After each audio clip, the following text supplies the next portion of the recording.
साल भर में 24 एकादशी आती हैं, 12 शुक्ल पक्ष की और 12 कृष्ण पक्ष की, और हर एकादशी का खास महत्व होता है। लेकिन शास्त्रों में निर्जला एकादशी को मोक्ष देने वाली एकादशी कहा जाता है।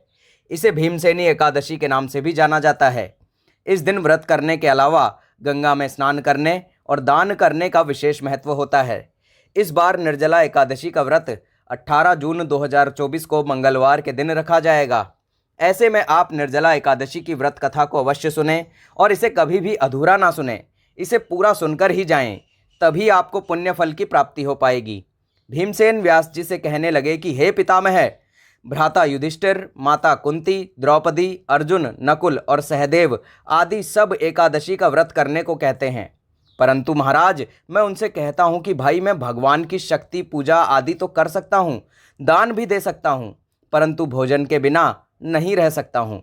इस पर व्यास जी कहने लगे कि हे भीमसेन, यदि तुम नरक को बुरा और स्वर्ग को अच्छा समझते हो तो प्रति मास की दोनों एकादशियों को अन्न मत खाया करो। भीम कहने लगे कि हे पितामह, मैं तो पहले ही कह चुका हूँ कि मैं भूख सहन नहीं कर सकता हूँ। यदि वर्ष भर में कोई एक ही व्रत हो तो वह मैं रख सकता हूँ, क्योंकि मेरे पेट में व्रक नाम वाली अग्नि है। सो मैं भोजन किए बिना तो नहीं रह सकता। भोजन करने से वो शांत रहती है, इसीलिए पूरा उपवास तो क्या, एक समय भी बिना भोजन किए रहना मेरे लिए कठिन है। इसलिए आप मुझे कोई ऐसा व्रत बताइए जो वर्ष में केवल एक बार ही करना पड़े और मुझे स्वर्ग की प्राप्ति हो जाए।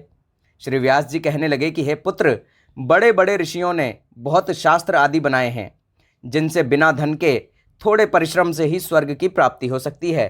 इसी प्रकार शास्त्रों में दोनों पक्षों की एकादशी का व्रत मुक्ति के लिए रखा जाता है। व्यास जी के वचन सुनकर भीमसेन नरक में जाने के नाम से भयभीत हो गए और कांपकर कहने लगे कि अब क्या करूं? मास में 2 व्रत तो मैं कर ही नहीं सकता। हाँ, वर्ष में एक व्रत करने का प्रयत्न अवश्य कर सकता हूँ। इसीलिए वर्ष में एक दिन व्रत करने से यदि मेरी मुक्ति हो जाए तो ऐसा कोई व्रत बताइए। यह सुनकर व्यास जी कहने लगे कि वृषभ और मिथुन की संक्रांति के बीच ज्येष्ठ मास के शुक्ल पक्ष की जो एकादशी आती है उसका नाम निर्जला है। तुम उस एकादशी का व्रत करो। इस एकादशी के व्रत में स्नान और आचमन के सिवा जल वर्जित है। आचमन में 6 मासे से अधिक जल नहीं होना चाहिए, अन्यथा वह मधुपान के सदृश हो जाता है। इस दिन भोजन नहीं करना चाहिए, क्योंकि भोजन करने से व्रत नष्ट हो जाता है। यदि एकादशी को सूर्योदय से लेकर द्वादशी के सूर्योदय तक जल ग्रहण न करें तो उसे सारी एकादशियों के व्रत का फल प्राप्त होता है। द्वादशी को सूर्योदय से पहले उठकर स्नान आदि करके ब्राह्मणों का दान आदि देना चाहिए।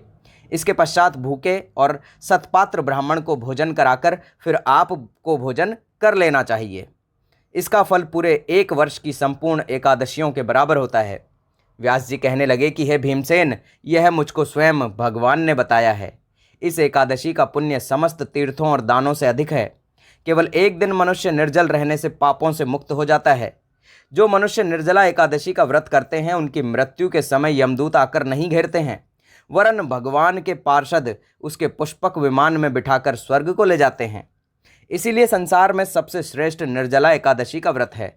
इसीलिए यत्न के साथ इस व्रत को करना चाहिए। उस दिन ओम नमो भगवते वासुदेवाय मंत्र का उच्चारण करना चाहिए और गोदान करना चाहिए। इस प्रकार व्यास जी की आज्ञानुसार भीमसेन ने इस व्रत को किया। इसलिए इस एकादशी को भीमसेनी या पांडव एकादशी भी कहते हैं। निर्जला व्रत करने से पूर्व भगवान से प्रार्थना करें कि हे भगवान, आज मैं निर्जला व्रत करता हूँ, दूसरे दिन भोजन करूँगा। मैं इस व्रत को श्रद्धापूर्वक करूँगा, इसीलिए आपकी कृपा से मेरे सब पाप नष्ट हो जाएं। इस दिन जल से भरा हुआ एक घड़ा वस्त्र से ढककर स्वर्ण सहित दान करना चाहिए। जो मनुष्य इस व्रत को करते हैं उनको करोड़ों रुपए के सोने का दान का फल मिलता है, और जो इस दिन यज्ञादिक करते हैं उनका फल तो वर्णन ही नहीं किया जा सकता है। इस एकादशी के व्रत से मनुष्य विष्णु लोक को प्राप्त होता है। जो मनुष्य इस दिन अन्न खाते हैं वे चांडाल के समान हैं, वे अंत में नरक में जाते हैं। जिसने निर्जला एकादशी का व्रत किया है वह चाहे ब्रह्म हत्यारा हो, मदपान करता हो, चोरी की हो या गुरु के साथ द्वेष किया हो, मगर इस व्रत के प्रभाव से वह स्वर्ग जाता है। हे कुंती पुत्र, जो पुरुष या स्त्री श्रद्धापूर्वक इस व्रत को करते हैं उन्हें अग्रलिखित कर्म करने चाहिए। सबसे प्रथम भगवान का पूजन, फिर गोदान, ब्राह्मणों को मिष्ठान और दक्षिणा देनी चाहिए तथा जल से भरे कलश का दान अवश्य करना चाहिए। निर्जला के दिन अन्न, वस्त्र, उपाहन यानी कि जूती आदि का दान भी करना चाहिए। जो मनुष्य भक्तिपूर्वक इस कथा को पढ़ते या सुनते हैं उन्हें निश्चय ही स्वर्ग की प्राप्ति होती है।